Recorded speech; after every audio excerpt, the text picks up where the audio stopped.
Welcome to the Messenger of Truth channel. God bless you and protect your life. Subscribe, follow our work and share the truth with others. Hebrew 12.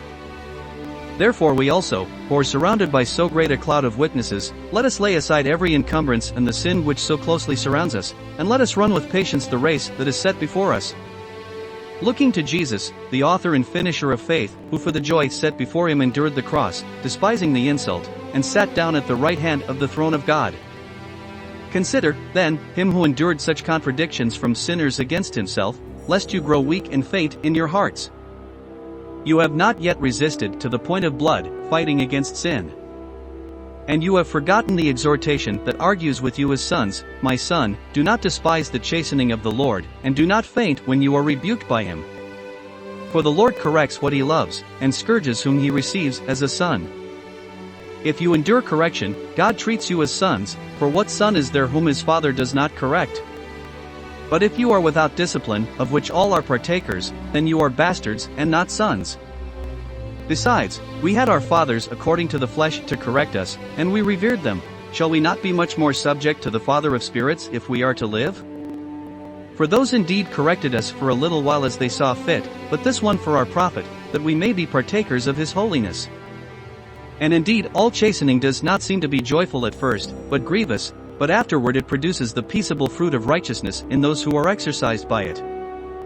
Therefore, lift up your weary hands and your broken knees, and make straight paths for your feet, so that he who is lame may not be led astray, but may be healed. Pursue peace with everyone and sanctification, without which no one will see the Lord. Taking care that no one is deprived of the grace of God, and that no root of bitterness, springing up, disturbs you, and by it many are defiled. And let no one be a fornicator or profane like Esau, who sold his birthright for a delicacy. For you know that when he wanted to inherit the blessing even later, he was rejected, because he found no place of repentance, even though he sought it with tears. For you have not come to the tangible mountain ablaze with fire, and to the darkness, and to the storm, and the sound of the trumpet, and the voice of the words, which they that heard asked that it should no more be spoken unto them. For they could not bear what was commanded them, if even a beast touches the mountain, it will be stoned. And so terrible was the sight that Moses said, I am terrified and trembling.